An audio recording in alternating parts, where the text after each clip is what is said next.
My name is Clay Lawrence, owner of Review Harvest, and I help local business owners get Google reviews using HighLevel. You can see here's me on stage. Here's how much money I made last month. You can see right here on Stripe. It's legit. And today I'm going to show you the exact sales script I've used to close over 200 local business owners on reputation management services. So when I hop on a Zoom call, what do I say to get them to work with us, to get them onboarded, etc.? So you can see here, if you do 22,000 divided by about 30 days, I make about $700 per day just helping local business owners get Google reviews without any needy clients confused as to why the ads aren't working, without any employees. I have a virtual assistant who helps out a bunch, but you don't need one. And without anybody pissed about results. It's a simple business. I tell them I'm going to get them reviews, and I help them get reviews, period. And a big caveat here, I am not the best at sales. I don't claim to be the best at sales. This is just what's worked for me to help me sell over 200 local business owners doing this in the last year and a half or so. So take it with a grain of salt. So the first question you should ask is, what's the goal? If you're just getting started, you just started using HighLevel, you don't have any case studies, any results, you just started reaching out to local business owners, what I recommend is I would go the get results and case studies route first. So work for free, get results, get case studies. They're going to be doing you more of a favor than you are, because you're going to be get reps under the belt. You're going to be learning so much about the process. Whether you're just trying to get results and case studies and free trials and grow, you sell a little differently than if you're trying to make money now and get them to close. So I've done both. I've closed people for $1,500, $2,000 setup fees to help them get Google reviews, and then monthly subscription after that. And then now, when I've really started to grow, I just do free trials and go ahead and get them set up and rocking and rolling. And so we're going to start with the get results and case studies. So what this looks like is you generate attention in some way, cold calling, emails, DMs, ads, content, however you do it. And then you get them on a call. So you go meet with them at a coffee shop, you can get them on a Zoom call, whatever it is. But the goal of this call is to qualify them and then onboard them, and then potentially, depending on if you've already have results or not, get a card on file, right? If this is your first 10 people, don't even worry about getting a card on file. Eat the cost for text and email expenses and just rock and just get results, period. But when we're offering a free trial, like for example, I offer a 14-day free trial. So when we're offering a free trial, it's not much of a sale. It's more of a qualify and onboard. But you still want to go through the sales process so they understand why it's important, why they should be doing this, why they should be taking action, why they're putting a card on file, etc. And so, of course, I just follow Hormozi's closer framework. So here's what it looks like. I build a little bit of rapport. So in the beginning, especially if you're just qualifying, onboarding, or helping out for free, the rapport is not going to matter as much, right? We're just trying to get a card on file. We're just trying to start a free trial. But I try and build a little bit of rapport. This is going to help if they do throw objections out there. You can laugh them off if you have that rapport with them. You made jokes in the beginning, etc. And I'll give you a good example of that later. But when I get them on this call, I just want to clarify why they're here. So, hey, what made you want to book the call? What made you want to respond to the email? What made you want to respond to the DM? So clarify why they're there. And then once they tell you that, you label them with a concern. So you say, hey, what made you want to book the call today? And say, oh yeah, hey, we just had a couple of bad reviews come recently, and we don't really have a consistent way of getting them. I tell my employees to ask them, but they never do. And yeah, so we're just trying to figure out how we can get reviews consistently. And then you want to label them with that concern and say, oh, okay, cool. So it sounds like you're asking employees to get them, they're not doing it, and you've had a bad run in the past couple of weeks with some negative reviews. So you're looking for a way to consistently get Google reviews without having to rely on your employees. It just works in the background, and then they'll say, yes, sounds good. And that's when you want to go into overview what they've done in the past. So this is where you ask them, so you said that your employees are asking for reviews. What's that process like for them? Say, oh, well, we gave them a QR code, or we gave them a tap card, or we just told them to ask. And then you get them to elaborate on it. What was that like? What do you think went wrong? Whatever. And then you can connect the pieces for them and tell them how close they were. Oh yeah, so you have the QR code. That's great. That's good. It makes it easy for people to leave a review. But what happens is a lot of times people just forget. Like they'll get the QR code and they'll get the link pulled up and they'll say they do it later, but they'll forget. And that's why you need that text or email in place to follow up. And so it's giving you ammunition for once you sell the vacation, you're telling them, hey, we're going to text and email your clients. We're going to follow up if they don't leave a review, etc. You can say, yeah, just like how you have the QR code, but you're not being able to follow up, so you're missing a lot of reviews. But when we're getting them to overview what they've done in the past, the processes they've tried, the things that haven't worked, that's going to give us ammunition to tailor that sell the vacation, sell the benefits. So if I hear somebody is really concerned about negative reviews, I can tell them, hey, we have a review filter page. It's going to filter out 99% of the bad reviews, etc. And so the more information you get here, the more ammunition, the more bullets in the chamber you'll have to close them later. And this is also where I ask qualifying questions like, what CRM are you using? Do you have your previous contacts saved? Do you collect name, email, phone number? Are we able to integrate that CRM where I figure out all that stuff so I can figure out how much of a good fit they are and how many reviews we'll be able to get them? Because if they tell me, hey, yeah, we've got 2,000 previous clients, name, email, phone number saved from the last 2 years, then I know we can probably get them another 100 reviews in the first month of working with them. And so asking those qualifying questions, so I know, like, one, we can help you, and they're not just a business that uses cash and check and doesn't collect contact information and just writes everything down. So one, we can help you, and two, how much can we help you? I've had clients that have massive businesses that have thousands of customers that I have spent so much time trying to sell, because I'm like, you are sitting on 250 reviews right now, and it will drastically change the way your business ranks on Google and the way interact with you and the way people interact with you. And eventually I closed a bunch of them just because I was so persistent with it. But when they have that many previous customers, I just know in my soul we can help them out so much. And so they just stick in my brain. I'm like, oh, we need to get them on. We need to get them on, because I know it's going to be a great case study. And side note, that's what's so great about reviews. You can sell with complete and total conviction because it just works. It's just easy to get people reviews. All right, so let's get into selling the vacation. So this needs to be very short, 90 seconds max, and we want to sell the benefits, not the features. And we can include language like, hey, we use a personalized image, but make sure you tell them what it is. Why do we do that? What's the benefit of the personalized image? This is going to get their attention, and they're going to give you more reviews, and then you're ranking higher on Google. And so making sure that we're relating what we're doing, requesting reviews, responding to reviews, repurposing reviews, relating all that back to you will make more money. You will rank higher on Google, you will make more money. And so sell the vacation, make it quick. Don't get nitty gritty in the details and the features and stuff, but keep it benefits based. And so this can take 5 to 10 minutes, and we can explain what any concerns they have. Instead of asking for a card on file right away or asking them to pay, now we just say, hey, do you have 15, 20 minutes where we can go ahead and get you set up? And then you segue directly into the onboarding call. You get them to log in, you get everything connected, you walk through the onboarding process.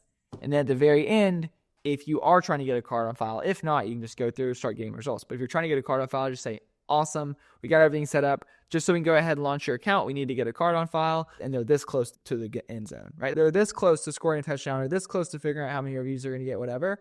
And so they've already done all the work, and now it's just all they have to do is put a card on file, and all right, whatever. It's risk-free, 30-day money-back guarantee, 14-day free trial, whatever you want to offer them. It'll increase your card on file percentage by a bunch.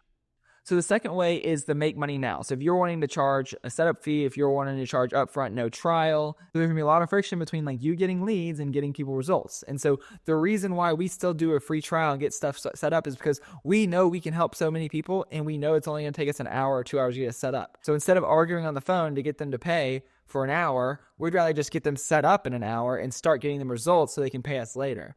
Because we know that if we get a Google Business Profile access and a client list, there's a 99% chance that they're going to pay us. And so that's why we just focus on getting results, getting case studies, starting those free trials to remove as much friction as possible. But if you don't want to do any wasted work, you want to make sure that the people that work with you are committed and paid, then good on you.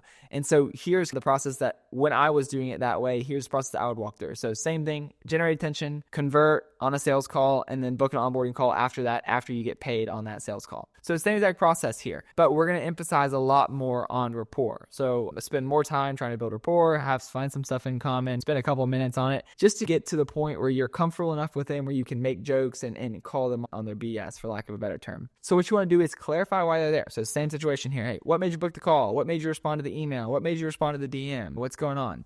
They're going to tell you why they did it, why they booked the call, they need reviews, whatever. Also, what I like to do here in the clarify stage or in the rapport stage is if I'm not certain as to where they came from, and I know it wasn't just like a cold email or something, I love to ask because this builds some authority and it frames the call better. Said, how'd you hear about us? Say, hey, how'd you hear about Review Harvest? Was it from that podcast we were just on? And obviously don't lie. If you weren't on a podcast, don't say this. But think of something that you said that could be impressive, that sounds legit, that sounds cool. You can just say, oh, how'd you hear about Review Harvest? Was it at that trade show where we got the award? Oh, did you hear about it from this thing, from that launch we just did with whatever big brand or whatever? Did you hear about this from the podcast we were just featured in? Did you hear about us from the YouTube video we were just featured in from such and such? When you ask how they heard about you, just assume that they heard about you from the best, most impressive place possible that you can say is true, that you can say truly.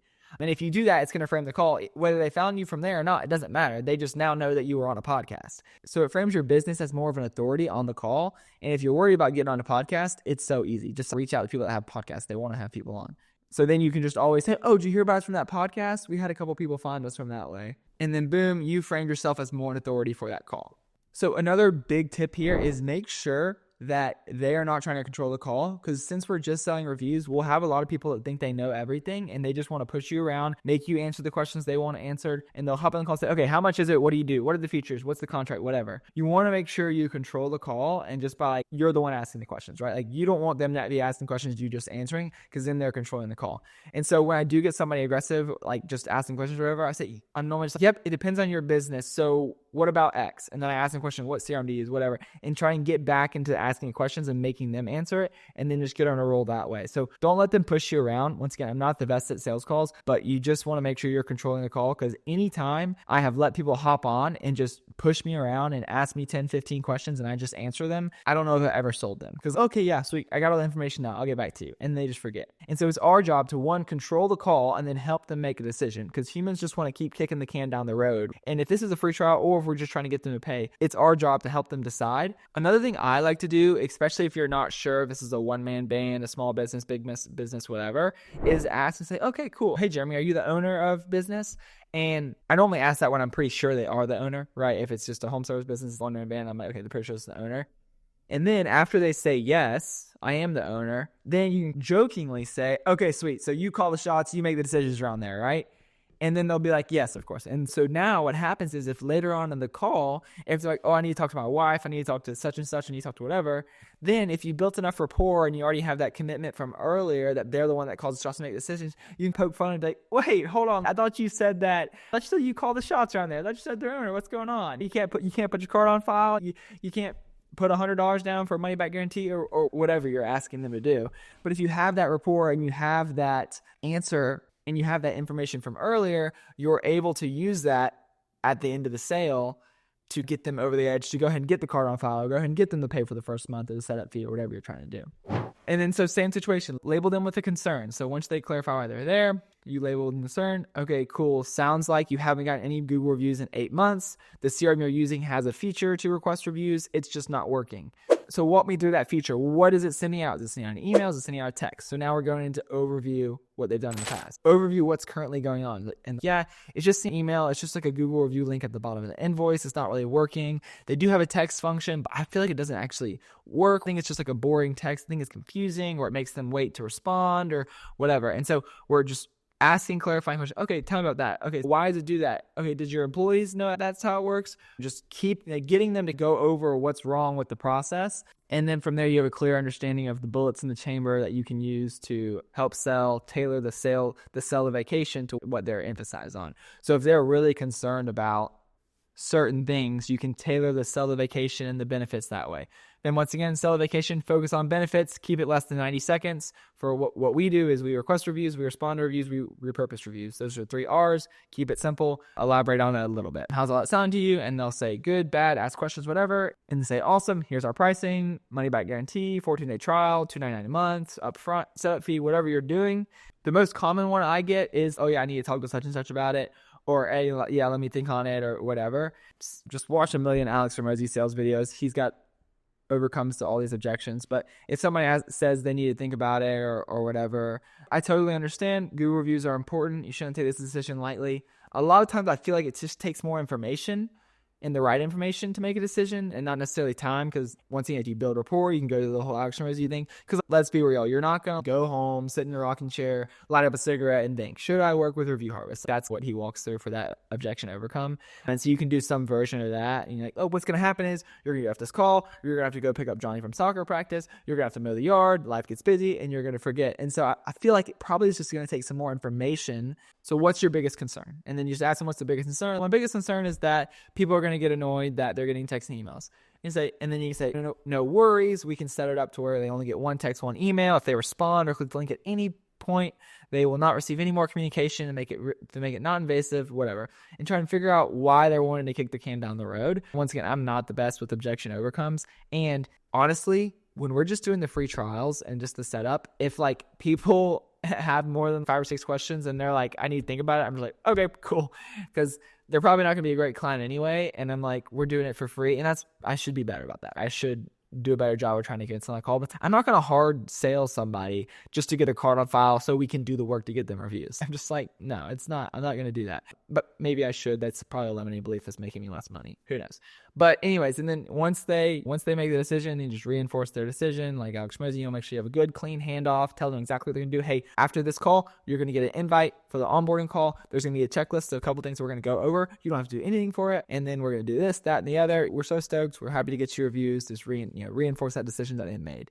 So yes, that's basically the exact process I walked through to have closed over 200 local business owners on reputation management in the last year or so. If you're still watching now, I imagine it's because you want to help local business owners get Google reviews and get paid $10K, $15K, $20K per month to do so. If you want to get access to all my snapshots, all my training, my onboarding call recordings, my onboarding checklist, coaching calls with me, and this awesome community of over 250 people, all you have to do is sign up to HighLevel with my link in the description below, or if you're already using HighLevel, you can upgrade your plan with my link and you'll also get access to it. Worst case, if you want to sign up directly, you can just sign up directly through a school link if you're already on the $497 plan of HighLevel. And now that you know my sales process, if you want to watch a sales call recording, click this video right in the center.